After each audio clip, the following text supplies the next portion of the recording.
Bom dia, boa tarde, boa noite, galera. Professor Vitor de Biologia e hoje, olha só, mais de 2 aulas na semana, consegui me superar dessa vez. Passei da média de 1 aula a cada 3 meses.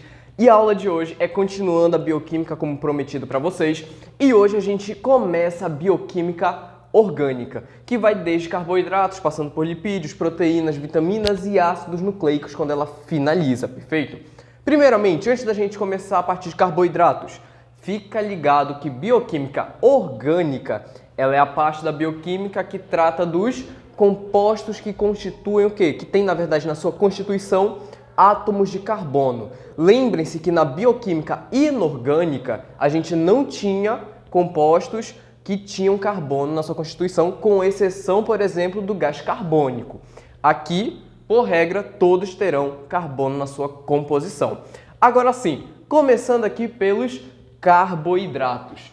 Primeira coisa que vocês precisam saber são os nomes alternativos que nós podemos utilizar para nos referirmos aos carboidratos. São basicamente outros 4 nomes que vão desde açúcares, glicídios, sacarídeos e hidratos de carbono. Te aconselho a prestar muita atenção nesses nomes. Não gosto de falar para vocês decorarem, mas dessa vez decorem esses nomes, porque algumas questões não vão utilizar carboidrato para se referir a eles. Vão utilizar esses nomes alternativos. Então, para que tu não se perca numa questão, só por simplesmente não estar ligado nesses nomes alternativos e acabar errando, né, a resposta, fica ligado, fica prestando atenção que vocês poderão encontrar essas variedades aqui que se referem todas ao quê? Aos carboidratos. Agora, lá em cima tem a fórmula geral dos carboidratos. CN, entre parênteses, H2O, fecha parênteses, N. Galera, esse N que está aparecendo, ele é um número variável. É como se fosse uma fórmula de matemática, de física, enfim, onde tu não sabe a incógnita. Porém, aqui, tu pode ficar brincando com essa letrinha, tu pode colocar vários números que tu quiser. Qual é o importante?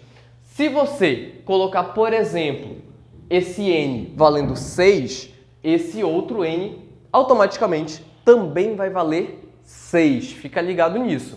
Ou seja, vai ser C6H2O, entre parênteses, 6. Mas fica ligado também que aqui é muito semelhante à matemática. Se tu tem um número aqui fora do parêntese, ele multiplica quem está dentro. Para quem também é ligado na química sabe como é que isso funciona. Se eu coloco um 6 no lugar desse N, ele vai multiplicar esses elementos, esses átomos que estão aqui dentro. Por exemplo, 6 vezes H2. No caso, vão ser 12. Afinal, tu tem 2 hidrogênios. 2 vezes 6, 12. E o oxigênio? Tu só tem 1. 1 vezes 6, 6.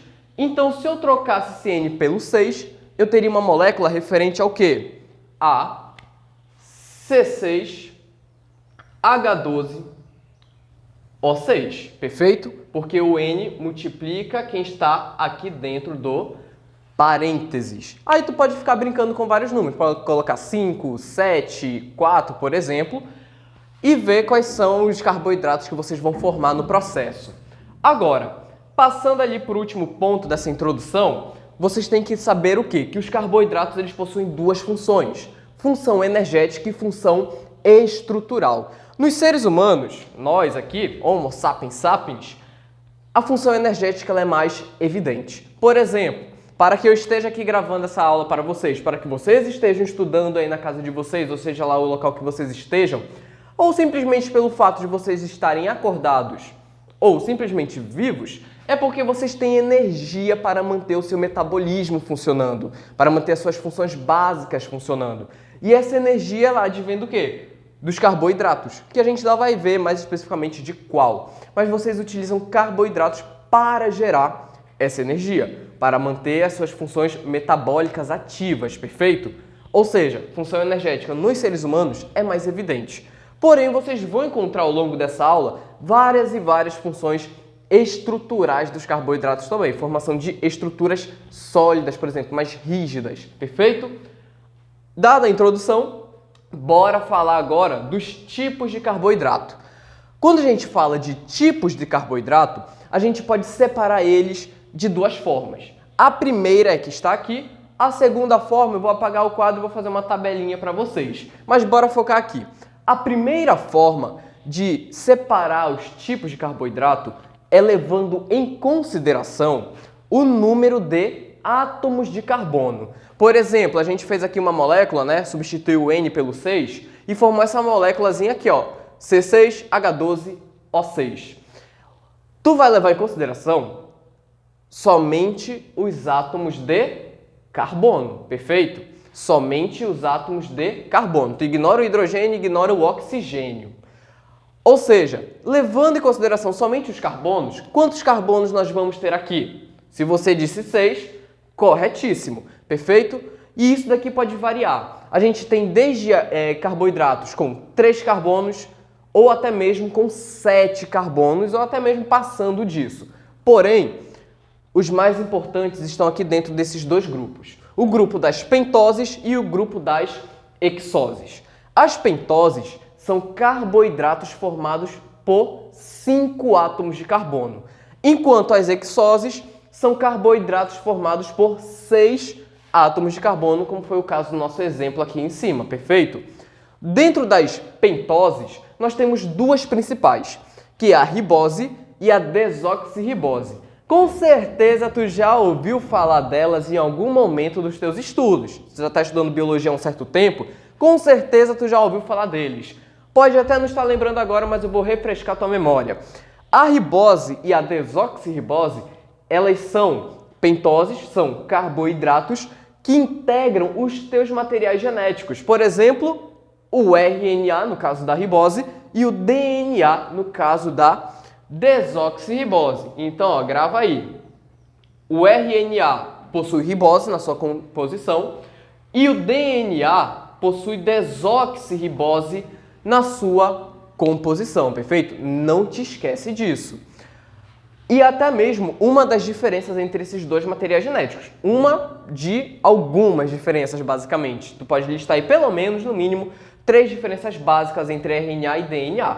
Uma delas é a pentose que vai constituir cada um deles.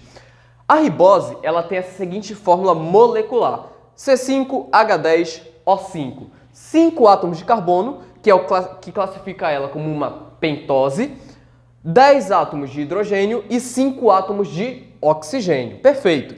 Agora, a diferença dela para a desoxirribose é que a desoxirribose também tem 5 átomos de carbono, afinal ela tem que ter para ser considerada uma pentose, também tem 10 átomos de hidrogênio, porém ela tem 1 átomo de oxigênio a menos do que na ribose, ela tem somente 4, perfeito? E como é que tu consegue concluir isso sem estar escrito literalmente aqui no quadro?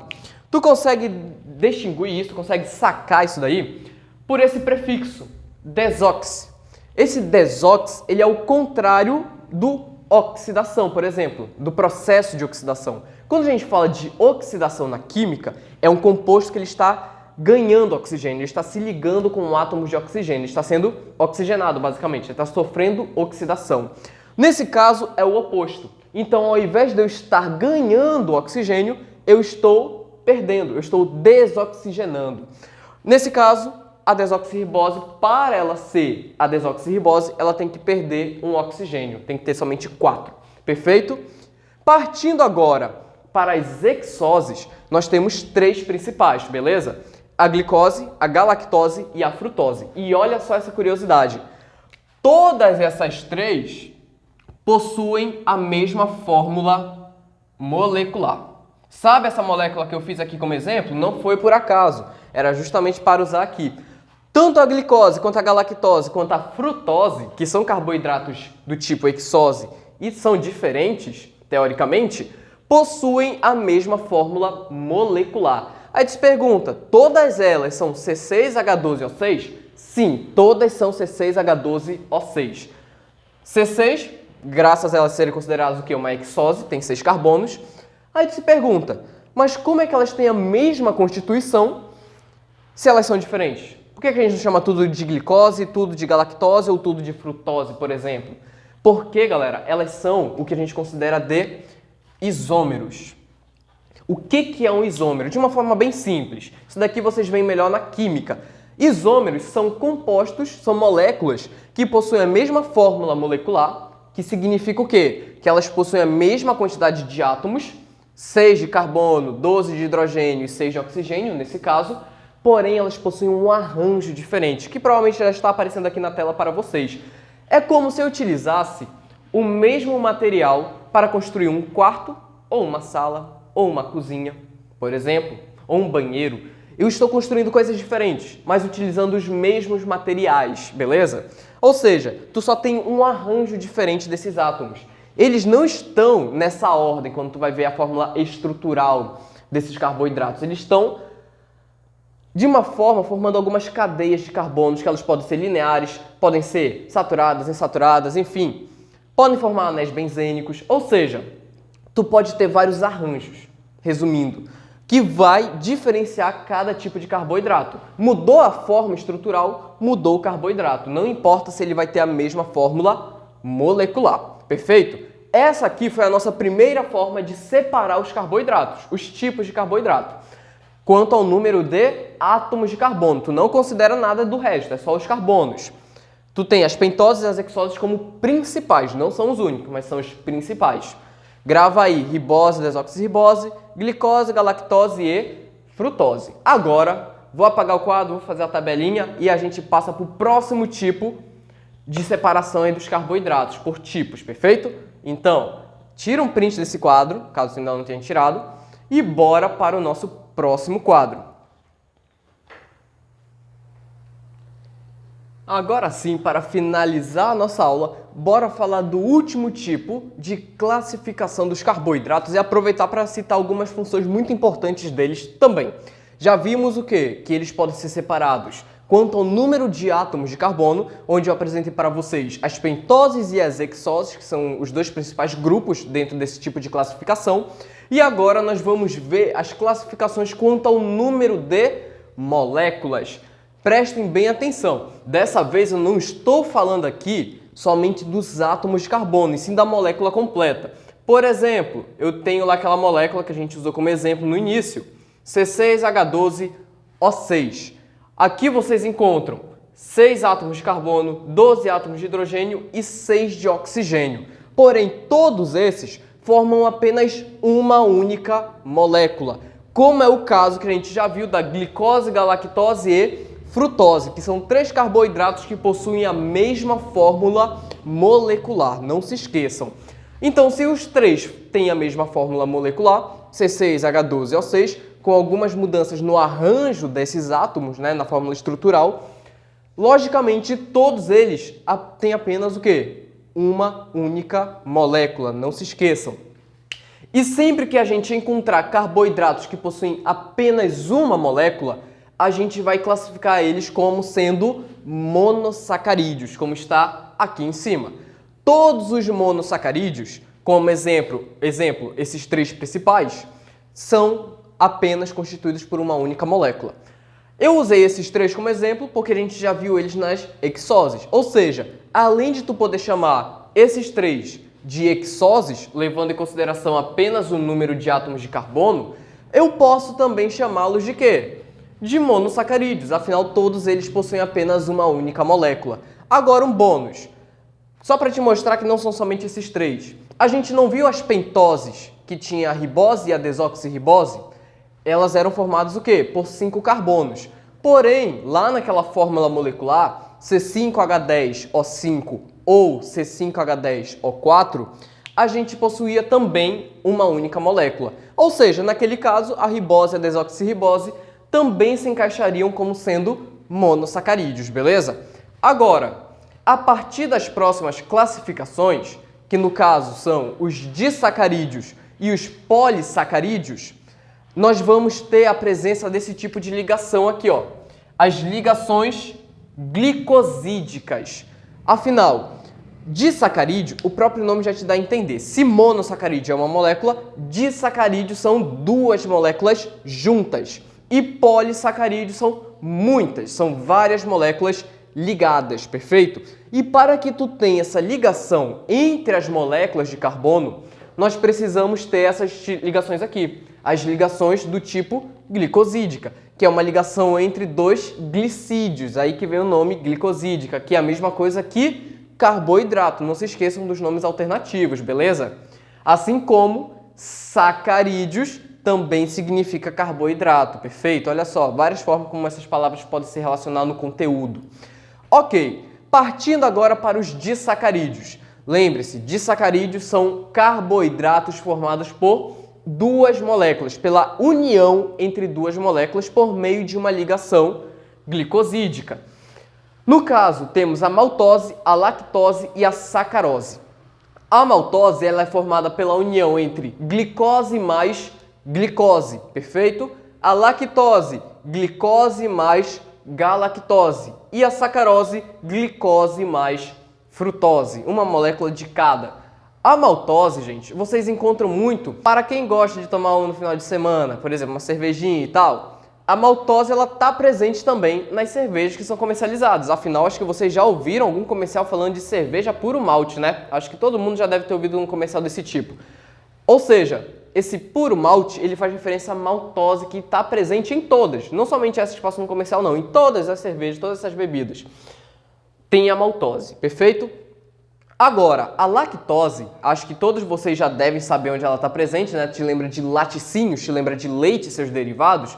Pois é isso mesmo. A lactose é um carboidrato que está presente aonde? No leite, no queijo, no iogurte e todos os outros derivados desses laticínios, perfeito? E a sacarose, por último, é normalmente o disacarídeo que está presente no açúcar refinado, o açúcar que normalmente nós utilizamos em casa e na maioria dos alimentos. Só que esse disacarídeo, ele não é tão saudável. Acho que você já deve ter ouvido falar que o açúcar refinado, ele não te traz boas consequências a longo prazo, né? Caso tu utilize muito ele por vários anos. A mesma coisa, são aqueles suquinhos de pacote, aquele suquinho em pó que tu só mistura, riquíssimo em excesso de sacarose, perfeito? E vários outros alimentos açucarados que tu possa imaginar aí que utilizam esse açúcar refinado ou açúcares muito parecidos também com ele. Perfeito! Agora bora para os polissacarídeos. Dos polissacarídeos nós temos 4 principais aqui para vocês. O amido, o glicogênio, a celulose e a quitina, perfeito? O amido e o glicogênio, os dois, eles são polissacarídeos de reserva energética. Como assim? Eu já te falei lá no início da aula que tu utiliza carboidrato para gerar energia. No caso, o principal carboidrato que você usa para gerar energia é a glicose, ok? Só que, às vezes, tu tem uma alimentação muito rica em glicose, muitos carboidratos em geral. E o teu corpo, ele não gosta de desperdiçar energia. Porém, toda hora tu tá colocando carboidrato dentro do teu organismo, seja no café da manhã, no almoço, no lanche ou na janta. Tu tá colocando a todo momento carboidratos dentro do teu organismo. E o teu corpo, ele não precisa de todo esse carboidrato para te manter ativo nesse momento. Ou seja, boa parte desses carboidratos, o teu corpo ele vai guardar. Uma certa parte, que é a glicose, fica correndo aqui no teu sangue, levando glicose para as tuas células, para que elas possam gerar energia a partir da glicose. Porém, nem tudo isso está no teu sangue. Boa parte vai ser armazenada, por exemplo, nas tuas células hepáticas, lá no teu fígado. Só que não vai ser armazenado na forma de glicose, e sim de um polissacarídeo. No caso, imagina que tu vai no supermercado onde tu pode comprar tanto a varejo, que é a unidade, né, somente a unidade do produto, ou em atacado, que é grandes quantidades. E tu quer comprar arroz no atacado. Tu quer comprar 10 quilos de arroz. Só que esses 10 quilos, eles vão estar numa caixa. Uma caixa que vão ter 10 pacotes de 1 quilo de arroz. Tu vai ter 10 pacotinhos de 1 quilo de arroz formando aquela caixa toda de 10 quilos que tu vai comprar. Essa caixa maior é o teu polissacarídeo. Os pacotinhos de arroz que formam esses 10 quilos vão ser a glicose, por exemplo. Tu vai ter várias glicoses formando o polissacarídeo, tanto o amido quanto o glicogênio. É muito parecido com o que eu estava falando para vocês no quadro anterior, que a glicose, a galactose e a frutose apresentam o quê? A mesma fórmula molecular. Só que nesse caso, o amido e o glicogênio, eles possuem o mesmo constituinte, em diferentes quantidades. O glicogênio, ele tem mais glicose do que o amido, porém os dois são formados por glicose. E aí tu vai ter novamente o quê? Uma mudança estrutural para diferenciar os dois e também na quantidade de glicose, como eu acabei de falar. Sendo o amido uma reserva energética vegetal E o quanto o glicogênio é a reserva energética animal. Ou seja, quando eu te falo que tu armazena a glicose lá nas tuas células hepáticas, no teu fígado, na forma de glicogênio, tu vai juntando as glicoses até formar o glicogênio, eu estou te falando que tu armazena o quê? Esse carboidrato, esse polissacarídeo, perfeito? Afinal, nós somos animais. Então, essa é a nossa reserva energética natural. Aí, quando tu tá com fome, a tua glicose no sangue ela tá baixa. A tua fome ela te indica que os teus níveis de glicose estão baixos. E detalhe, te indica que tu tá utilizando a tua reserva energética, ou seja, tu tá tendo que utilizar o glicogênio para que tu se mantenha o quê? Com o teu metabolismo ativo naquele momento até tu voltar a se alimentar. Enquanto agora a celulose e a quitina, eles são dois carboidratos polissacarídeos com função estrutural. Eles vão formar estruturas mais rígidas, mais sólidas, proteção também desses organismos. A celulose, ela forma a parede celular nos vegetais, ou em algas também, no caso, mas generalizando aqui, nos vegetais.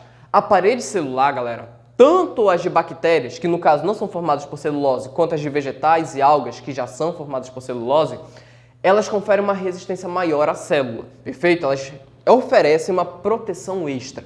É uma barreira muito difícil de ser quebrada. E, por sinal, a celulose é o que está presente no material que vocês podem estar usando nesse momento para anotar essa aula, no papel, numa folha do caderno, perfeito? Enquanto a quitina, ela é outro polissacarídeo que também tem função estrutural, mas dessa vez em animais. No caso, nos artrópodes. Artrópodes quem são? Os crustáceos, os insetos, os aracnídeos, por exemplo. O caranguejo, a lagosta, a formiga, a borboleta, a aranha, o escorpião. Eles possuem um exoesqueleto, um esqueleto externo, perfeito? Diferente da gente, que é um endoesqueleto, um esqueleto interno. E também diferencia também na composição. Enquanto o nosso osso ele é feito mais por sais minerais, como o cálcio, que nem na aula passada, no caso desses animais, dos artrópodes, é formada por carboidrato, que é a quitina. A quitina é o que forma esse exoesqueleto, que confere essa proteção a mais para esses organismos. E caso tu já tenha visto uma lagosta, um caranguejo, por exemplo, tu sabe que esse exoesqueleto ele é muito resistente. Então não é porque ele é formado de carboidrato que ele vai ser frágil, muito pelo contrário. Ele confere uma resistência absurda para esses organismos, perfeito? Então, galera, com isso a gente finaliza a nossa aula de hoje. Faltaram, sim, algumas curiosidades, alguns pontos aqui para comentar com vocês, mas eu queria que essa aula ficasse bem sintática, assim, resumida. E eu vou parar por aqui. Em casa. E, galera, assim nós chegamos no final dessa aula. Espero que vocês tenham gostado. Eu vou tentar já postar na semana que vem uma aula sobre lipídios e também sobre proteínas. Faltaram sim alguns detalhezinhos que vocês podem estar até deixando no comentário aí como pergunta, como dúvida, para que eu possa responder vocês. Posteriormente, eu gravo uma segunda aula de carboidrato para falar de alguns outros pontos principais, beleza? Mas que não são tão relevantes quanto esses que eu apresentei para vocês hoje, perfeito? Com isso, faça o seu resumo, revise esse conteúdo e o das aulas passadas, e bons estudos e até a nossa próxima aula. Falou, galera? Não se esquece também de deixar o like, comentar, compartilhar e se inscrever, porque eu estou muito motivado agora para trazer mais conteúdo para vocês, perfeito? Falou, galera, e até a próxima!